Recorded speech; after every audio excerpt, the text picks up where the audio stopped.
Hello, everyone. My name is Matt Arant. I'm the founder of Arant Academic Planning, and welcome to this session on campus visits and overall engagement with the campus as a prospective applicant. I am an independent educational consultant, which I specialize in liberal arts colleges, specifically through the lens of Division III and Ivy and Patriot League athletics. This is our first session of the spring semester. Back in the fall, I did 4 different webinars with admission folks from all over the country on topics ranging from the essay, athletics admission liaisons, a coaching roundtable, as well as just general academics for application. This topic is a little bit it's general but specific at the same time. So whenever you talk to folks about what's the best way to experience a campus, 9 times out of 10, that's conservative, is saying visit campus. Well, that's in person or virtual. So I have 4 folks from colleges all across the country that kind of share with us their experiences at their respective schools, as well as how to go about the process of not only visiting campus, but making the most out of that visit in terms of engagement, both on campus or virtually. So without further ado, we can kind of kick things off. So Becca, you want to introduce yourself, please? Hi, folks. Thanks for watching. My name is Becca Haupt Aldridge.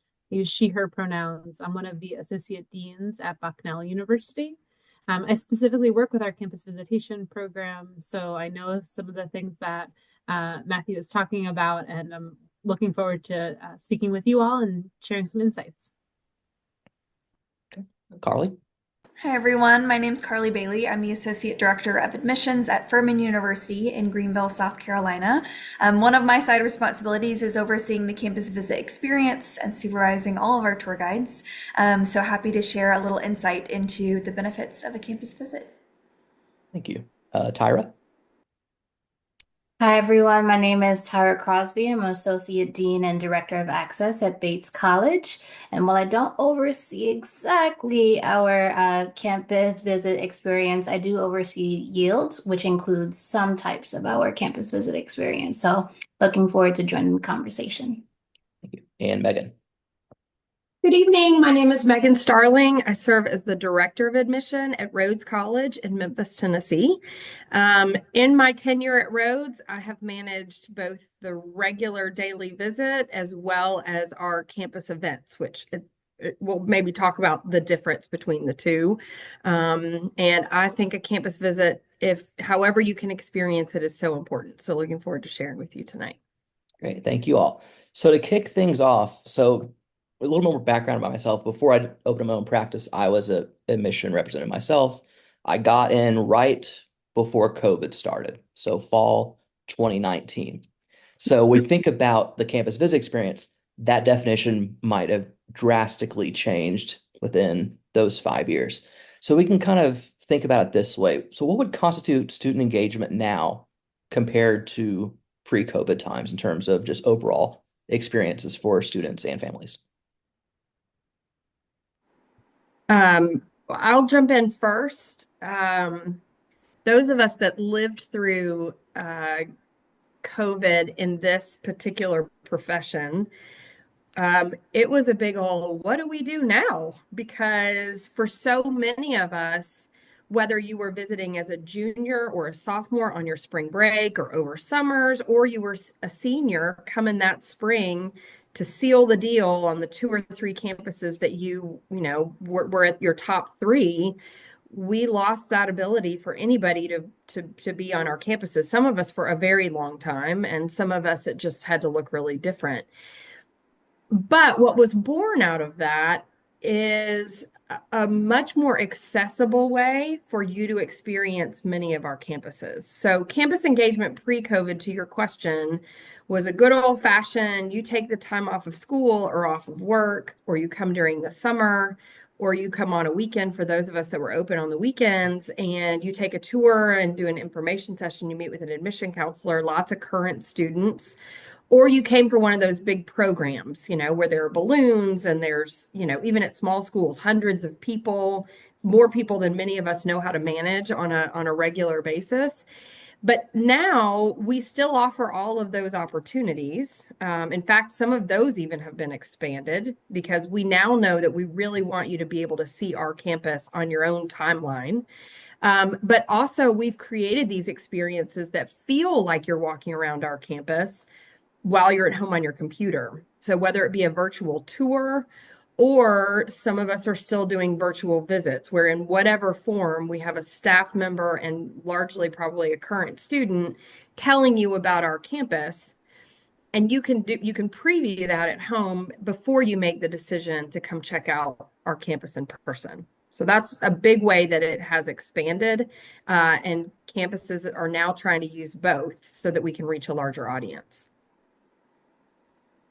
I was going to echo that exact sentiment of one of the good things that came out of COVID is the use of technology and just expanding our online footprint of how we show campus. I think any college you can find more YouTube videos, Vimeo, Instagram Reels, probably TikToks, because we were working that much harder to showcase campus when we couldn't during those years. I also think another really great connection, we have seen a bigger increase in current student connections, whether they're emailing, texting, calling, Zooming. They're more likely to connect with a little bit more distance in mind. So I think that student connection is really important. If you can't get to campus, just like so many did during COVID, connecting with a current student is really important, and a really big factor in getting to know the campus culture, even if you can't be there in person. Okay. So I guess walking before running. So how do we put ourselves in the shoes of a family, right? They may be states away, they may be just down the street. I guess some guidance on how do you figure out to book a campus tour and all those specific those potential kind of uh extra things, whether it's visiting I guess a mock class or information sessions. If you're an athlete, how do you even, that's another thing entirely. How do you coordinate with the coaching staffs and all that? What's the best way to just simply book a campus visit or just overall have engagement with the college before you're applying as a student? I'm somebody who likes to encourage students to start in their own backyard.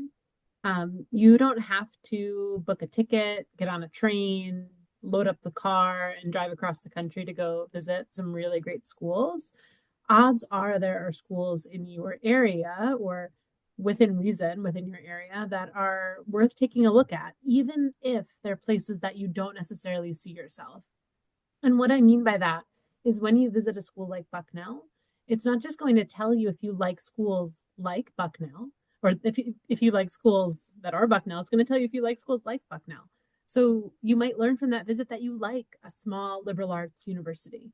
You might learn that you like the style of our campus or our buildings or our green space, or that you like a school with a small college town in a more rural area. You might find some of those elements that you like and that you identify with, or that you don't like and that you're not feeling. And our job really in admissions offices and visit programs is not to convince you that our schools are the place for you, but to make sure you leave with a really good sense of who we are so that you can figure out whether that's in alignment with what you're looking for. And so I always encourage students to visit kind of all over the map, a really great big school, a really great small school, and kind of get a sense of what you're liking, what you're not liking, and follow those breadcrumbs as you narrow down your list. And then think about, okay, this is a school that I'm really honing in on. Now I'm going to book the visit. Now I'm going to take the time off of school or work. Maybe prioritize something like the open house where you get a little bit more bang for your buck on a Saturday from that time on campus and that time spent. More so than maybe just an hour or a 90-minute campus tour. How can you maximize that time once you and your family arrive at that destination? And you can start early, right? You don't have to wait until senior year to start hitting schools. You can start as early as you feel ready, even if it's in informal drive through campus or just to kind of feel things out.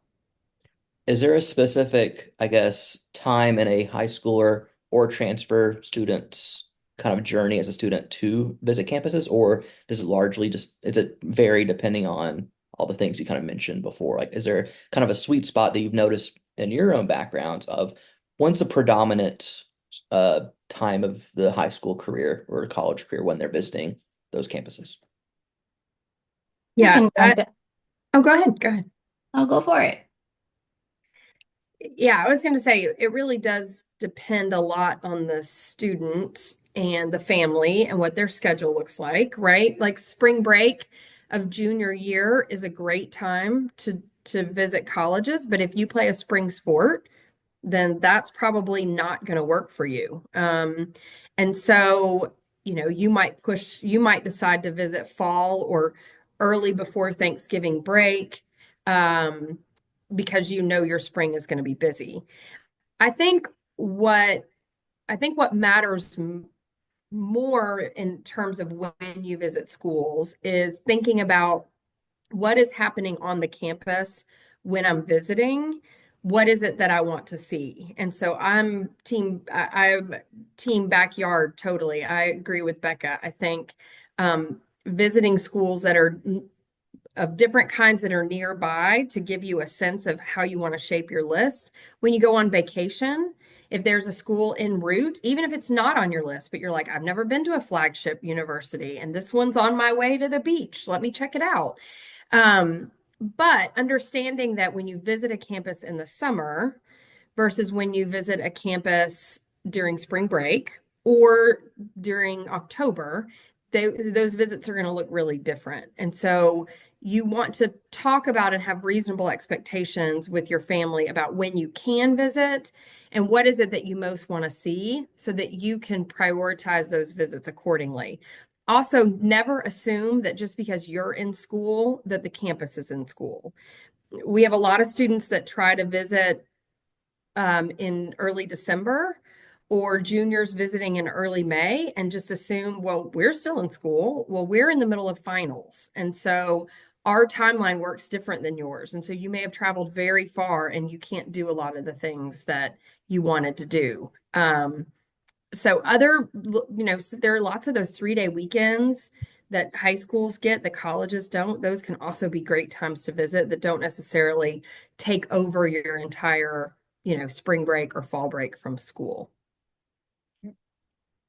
And also, typically, admission offices are open on those national holidays, right? So President's Day, it hit or miss. Some I of them. remember when I was at FNM, the most popular visit days were the ones in which high schools were closed, but that's when they all kind of flocked to the schools. And I think New Jersey still has like the Jersey days where it's like a specific time where they visit all the schools because their high schools are closed. So there is some potential kind of mixing and matching with the schedules too. I also want to add a lot of schools, Furman in particular, have additional campus visit components you can add on, and some are restricted for only juniors or only seniors. For example, a faculty appointment, we only allow seniors to do that to be respectful of the faculty's time. And at that point, maybe the seniors know a little bit more about what they want to study. So if you are looking to get the most out of a visit, maybe go back to the colleges if you've already toured, the ones that you're trying to narrow it down. You've already maybe been admitted, you're trying to figure out which one you want to commit to. That's a really great option to add on those additional pieces I think we'll talk about in just a little bit. But planning what year you go, you might have more options if you go a little bit later, but that's not to say explore, what kind of college you like in those earlier years. We're seeing younger and younger come to campus visits every single year, so it's never too early to start, but I think the end of junior, beginning of senior year is typically when we see most students. So you kind of made the segue for me in terms of those non-general components of a campus visit. So whether it's sitting in on a mock class, maybe meeting with a professor based on your potential major interest, eating in the dining hall, things like that. How important are those, non or supplemental pieces of the campus visit that you can use yourself as a student to truly get a sense to gauge what the campus community is like outside of that almost surface level? Okay, here are our stats, here's our academic curriculum. You kind of get a bit deeper into that overall campus vibe. Or also, how important is that for students to take advantage of when visiting campuses in person, especially? I'm happy to jump in on this one. So I would say that I've seen a lot more of those, one, offered by the colleges for senior students, and then two, taken advantage of for students who are maybe been admitted. And I find that students in their college journey are kind of looking at what do I like, what types of schools do I want to apply to? And then when they're trying to narrow that decision, that's where some of those more specific pieces come into play. Like, can I connect with faculty and dive into research? Can I have a one-on-one with a student? Or do you have a STEM panel that I can really sit in on and have a discussion? So I think it comes a little bit later in the process. You can definitely do them earlier. If they're available to you, go for it. I don't think there's any college, Bates included, that will say, no, you cannot talk to a professor. Right. And so if you email us, if you reach out, we're more than happy to connect you with faculty or students on campus and not just have to wait for some of those pieces that are attached to a visit. But if you do want to do a visit where some of those pieces are attached, you should definitely make use of them. Another thing that I was going to mention earlier is that there are also different types of visit in terms of access. So when you're thinking about planning your visit and wondering, okay, what can I actually feasibly do? The backyard is fine, but there's also ways for you to get across to other schools as well that maybe might not be out of your pocket. And so I would say make sure you're looking at different schools' websites for that, right? So for instance, Bates will fly in students, both prospective students as well as admitted. I think most of our schools on the screen do as well. And so as you're thinking about how you're getting to and fro, make sure that's a part of it because usually those fly-ins also have separate types of programming, maybe connecting you with a belonging community center or connecting you with first generation students or things like that. So it's just a little bit more niche. Thank you. I think taking advantage of those add-on pieces, again, totally depends on the student and where they are in the journey. I agree that as you are admitted students are tend to be much more interested in those diving deeper. The other students that we see that want to take advantage of everything is if they're coming from really far away and they think, I'm not going to have the privilege of a second visit. And so I want to see everything I can see while I'm here. What I would stress to you though is we have a lot of times where the parent is scheduling the campus visit. And that makes sense to me. As much as we want the student to be in the driver's seat of this process, it can make more sense for the parent to go online and do the logistics of getting from one campus to the next, right? But sometimes the parent will choose things for the student to do that the student is not interested in doing. And it becomes very clear when you You check can tell in. pretty quickly. Yeah. Yes. Either we can tell or you go to the faculty office and the student has zero questions and is not engaging at all. So I would just make sure that whatever you have signed up for, it is something that the student themselves is excited to participate in. Short of it being a parent engagement, maybe if it's something where the parent has asked to meet with a financial aid officer, right? That's one thing. But a parent choosing that a student sign up for all these extra things that they're just not ready for or comfortable with, it just makes for, honestly, it's not a good use of our community members' time, and it's not a good use of the students' time either. Speaking of parents, so sorry. Speaking of parents, just a quick highlight if you are signing your young person up for a visit or something, go forward and make sure you put their information. Just as you know, the information gets into our system, and sometimes we are maybe emailing a student and it's going to the parent email, or it's going to the student email, but we have the parent's name as the student's name. So please make sure you're using your young person's information. I think that happens daily, at least on our end. I was also going to share some advice, and that is communicate early if you want to add on these pieces. We require 10 days, especially if it's a faculty appointment. The faculty are busy and they are teaching classes and they're having one-on-ones with current students. So giving them grace in that scheduling time to allow the campus visit team to put those pieces together. We get a lot of late night emails for the next day to schedule appointments or maybe 1 to 2 days out. And sometimes, unfortunately, we have to say no to those. So if you know you're coming and you know that you want to do those additional pieces, just let us know in advance so we can make sure to create the best visit experience for you, and to have all of those pieces lined up. One or two is fine, but when you have full visit days and everyone's asking for appointments, it can back up and get pretty busy. So we want you to have a good experience, and we don't want to say no. So just give us a little bit of time to work within that schedule. Thank you. So, kind of thinking about when you're approaching this process as a student, right? You get the view books or the emails. One of the key pieces, and just about every, I guess, admissions communication is going to have the community anchored with the school, right? And so, all four of you come from very distinct and different places, whether it's geographic regions, rural, urban, or suburban areas. So I was wondering if we can kind of briefly touch upon how you incorporate local community within your respective schools in terms of that visit experience for students, families, and maybe even counselors, if we have some counselors on this call as well. How do you kind of incorporate that within the larger scheme of, oh, here's what it means to attend school X within this area? Yeah, I love that question. If you were to visit Lewisburg, Pennsylvania, and visit Bucknell without stopping in our downtown, you would miss a huge part of who we are, our campus culture, and what we're all about. Bucknell has this quintessential college town that's walking distance, just steps from campus. But depending on what way your GPS takes you into campus, you might bypass it completely. And so for us, we work really closely with the Lewisburg Downtown Partnership to make sure that we're showcasing as many of our small businesses downtown as we can and showing them as much love from visitors as we can. So that looks like recommended lists of restaurants and places to get lunch after your campus visit. Of course, a lot of students will want to eat on campus during those, open houses and big visit days, but almost everyone makes their way downtown at some point.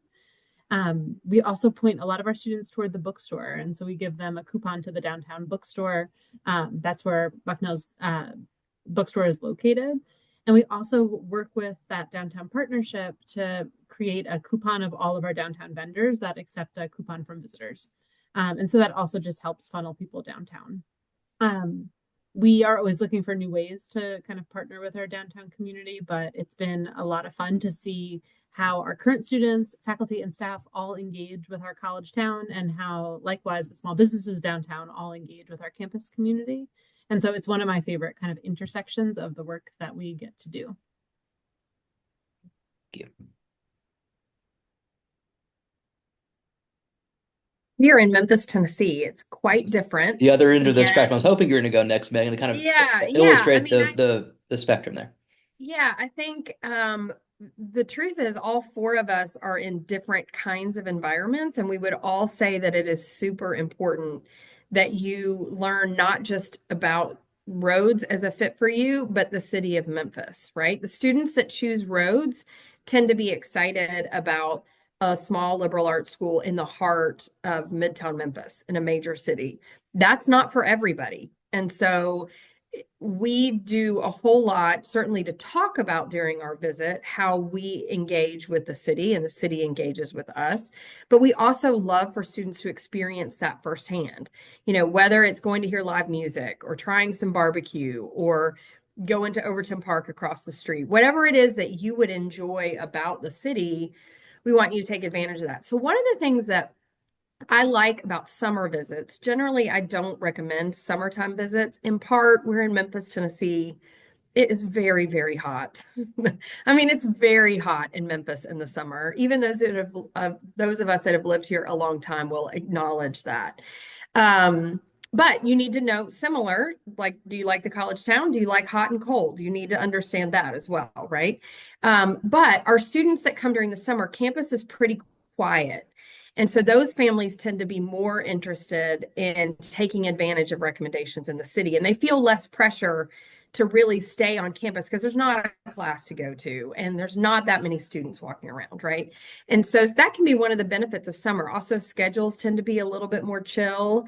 And so similarly, we encourage students to check out all the entertainment districts that are around us, our favorite restaurants, and we find out what is it as a student that are you an art museum person? Okay, well, here's the four places you need to go. But you do need to figure out if the environment where the campus is both fits you socially and culturally.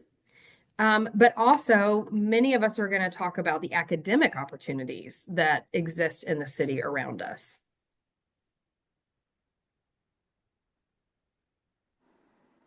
Yeah, I think, Furman is a gated campus, and we sit about 10 minutes from the heart of downtown Greenville. So it's not a walkable distance to downtown unless you hop on our biking trail and get there by bike. So we really encourage families to either stay in downtown Greenville if they're visiting overnight, or to go grab a meal or ice cream or just walk around downtown. It's top 10 cities in the US right now, which is crazy to me, having grown up here. It is a charming mid-sized city. So we do incorporate that in different ways, like Becca was saying, restaurant list and, promoting academic, connections through internships, like Megan was saying. We also have a 3-student panel in our information session. And I always ask them, if you had to tell them where to go to lunch, where would you tell them to go and what would you order? What's your favorite spot or what's your favorite thing to do in Greenville or the surrounding area?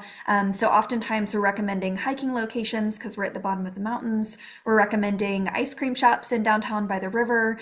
So a lot of different kinds of things that we recommend them to do outside of Furman's gates. But I think seeing the city is such a quintessential part of life as a college student, because you're not going to stay in those gates all 4 years. You're going to get out and go downtown and study in coffee shops and get to know, the Greenville community, which is so important.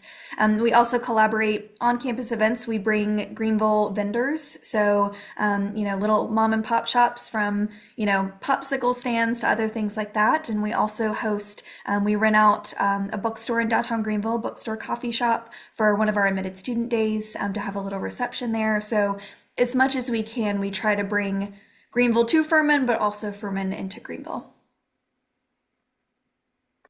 And for us here at Bates, we like to say we are a college in a town, not a college town. So we work it's a symbiotic relationship of us being here in Lewiston, Maine. It's the second largest city in the state, and Portland is about a 45-minute drive away.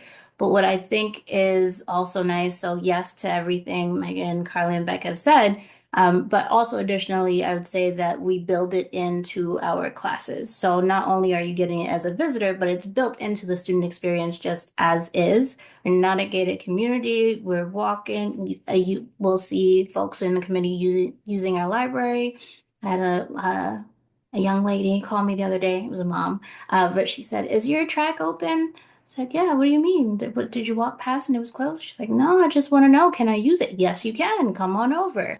And so our community members are very much on our campuses, and our students are also in the community. And it's built into your classes. 50% of our students here at Bates will have a community engaged learning class. So the Harwood Center is our hub for those community partnerships and engagement. Very much we are all around. What I would say as a tip as you are looking at schools is riding the public transportation if you can. I know that you may have a certain kind of visit, you might only have a bit of time, but if you can't ride it, maybe you can ask about it. But we have students who do public transportation to and from the different areas here in Lewiston, Maine. Maybe they want to go to Target, maybe they want to go down into Portland, whatever that might be. So look at the ease of access around, as long as you don't have the car. What is your public transportation? And then also, what is the ease of access to and from that college? So are you always going to be driving to it? Do you need to fly into it? Where is the nearest airport? So I think location-wise, that's also a question you want to have when you're thinking about the community and the surrounding area of the schools. Great point about the public transit, because parking is a scarce resource on college campuses, no matter if you go to a small liberal arts college or a huge flagship school. So just especially for first year, so keep that in mind when you're thinking about that for the campuses. Tyra, you mentioned briefly about the access opportunities. I know we kind of hit it a little bit. Do you want to elaborate on that a bit in terms of like what that might look like? What, I guess, within that student's timeline, when are those bits available? How does that kind of process work in general? Yeah, absolutely. So I can speak to Bates and then also generally as well, and my folks on the screen can also jump in if anything's very different. But most schools will for sure usually have an admitted student fly-in, right? So at the point of a student being admitted to a college, if they are, identified as maybe under-resourced or, needing to come from a farther place, they will have the opportunity to fly into campus. So usually the admissions office will find a way to email that student or put it in their portals in order to invite that student to the fly-in opportunity. We don't have unlimited funds, so usually these opportunities, you want to get to them as quick as you can. Separate from your admitted student fly-ins are for prospective students. That may or may not be over the summer, depending on the type of school. Sometimes they have college programs on a campus, things like that. Or it could be within your fall semester of the senior year, where they're flying you in as a prospective student around the time that you would be applying. So maybe they fly you in around an open house event, and you get to come in and you're able to stay on campus for that event and then fly back out.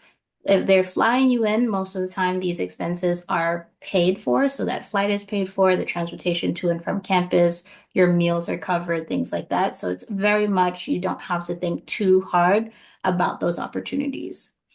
And then when you're on campus, programming varies school to school, but usually you'll have some type of programming with your whoever manages your belonging and community center, Office of Multicultural Engagement, whatever it's called at each different school. You'll connect with current students. A lot of times panels are a part of that. And then I think the highlight of an overnight program, I know some schools, especially in the pandemic, went to hotels, and we did at Bates, but we are back to hosting the overnights in residence halls, which I think is very important for those students when they fly in. So overall, different types of program, but typically you'll have an admitted student fly-in once you are admitted to a school, and then you'll be on the lookout for some prospective student fly-ins, which if you're in your junior year, you'll see a lot of those coming out now. And you may or may not have to apply for them, things like that. Anything you guys would add? No, that was pretty thorough for sure.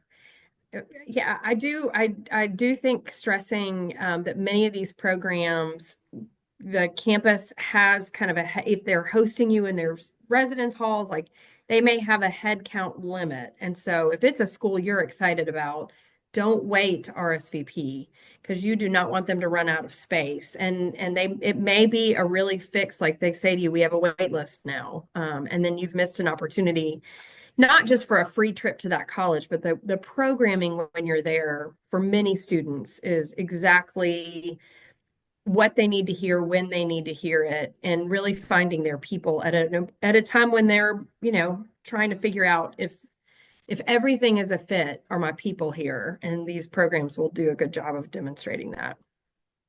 And just staying in a dorm room, right? That can't be or it can't be overstated how important that can be for folks that haven't had the luxury of going to summer camps, whether it's sleepaway camp or sport camp. So this really allows them an extra dimension on what it means to not only succeed academically, but thrive socially too, because that first year is a pivotal moment in a lot of these students' lives in terms of that adjustment period, no matter whether you're coming down the street or halfway across the world too. So now we've kind of thought about it up until the application, right? So forgive me, this might be a very short answer or a very long answer. In terms of how applicant engagement is viewed within the review process, right? So you're reviewing applications right now, I think, for the most part, and then you're going to be meeting shortly in committees.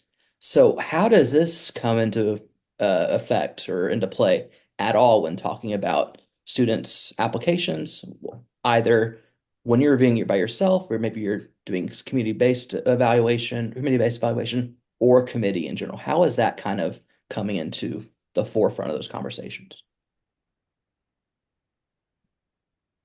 What he is referring to is generally known as demonstrated interest. And you may have heard that phrase in a campus visit session for a school you've attended, or it was in a brochure that you got, or you saw it on the website. Maybe it was part of a checklist of things that you should think about as an applicant. I think it's really important that you ask the campuses to which you are applying to what extent demonstrated interest matters, because I think demonstrated interest is beneficial to you as the applicant. But if you've already seen the campus and you know you love it and you know it's your number one choice, right? You've gotten what you needed to out of demonstrated interest, but you feel like the campus really values it. And so you spend all this time and energy trying to make these touch points and connections because you've decided that it's really important to them. And there are lots of campuses out there that don't use it at all in any way, shape, or form. Like you can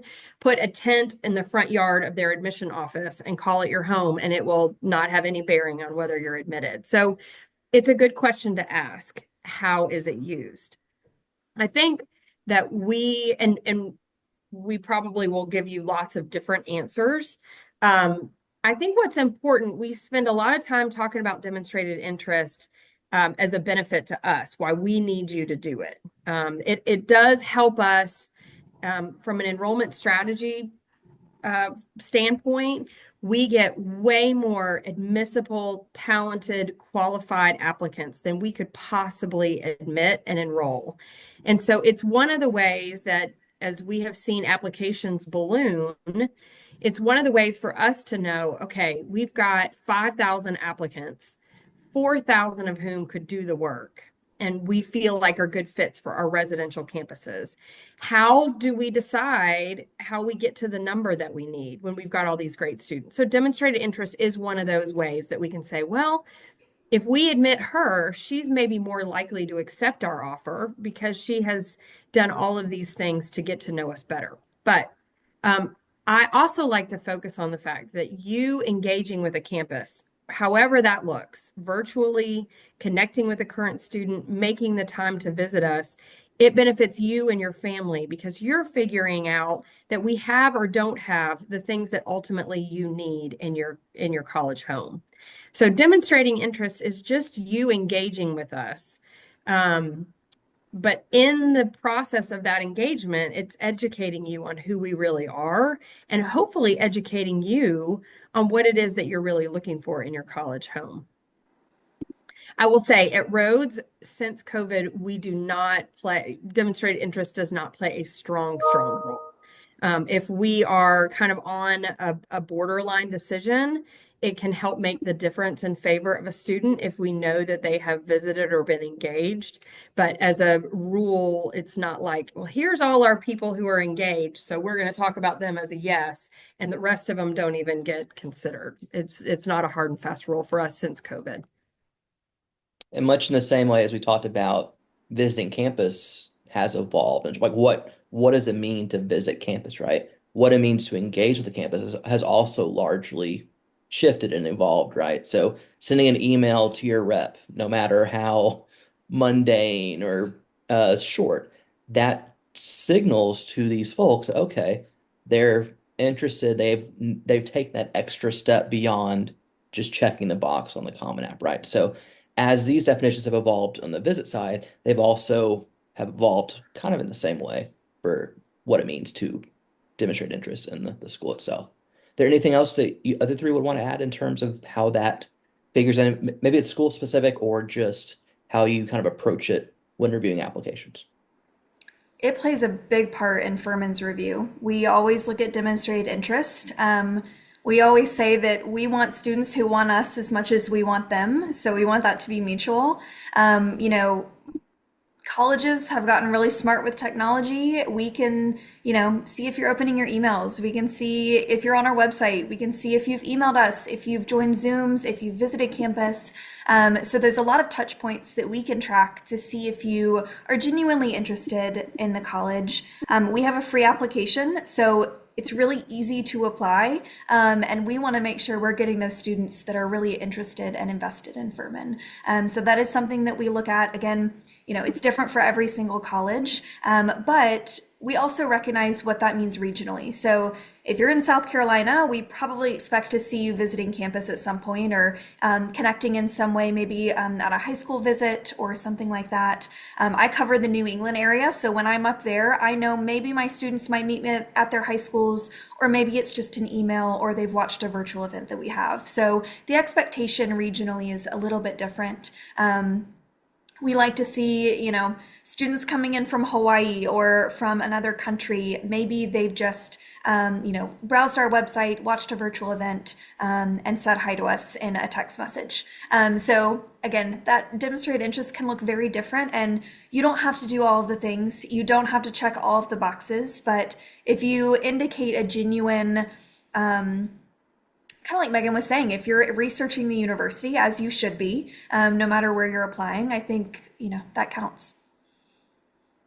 Just a tip. I don't need to go into everything that Bates does. But a tip is there's a difference between an official and unofficial visit. And so if you are just putzing around campus, but you want us to know that you were here, there are ways that you can either fill something out. I think most admissions offices have a drop box where you can fill out a card and put it in the slot, and it'll note that you were there on campus. Or you can just walk in if the office is open the time you're there and just say, hey, I have a friend on campus that I'm staying with, but I want to make sure it's noted that I was here. So if it's unofficial, we won't know it in our reading process. So that's why you want to make sure that you at least get something through the admissions office to note that you were there.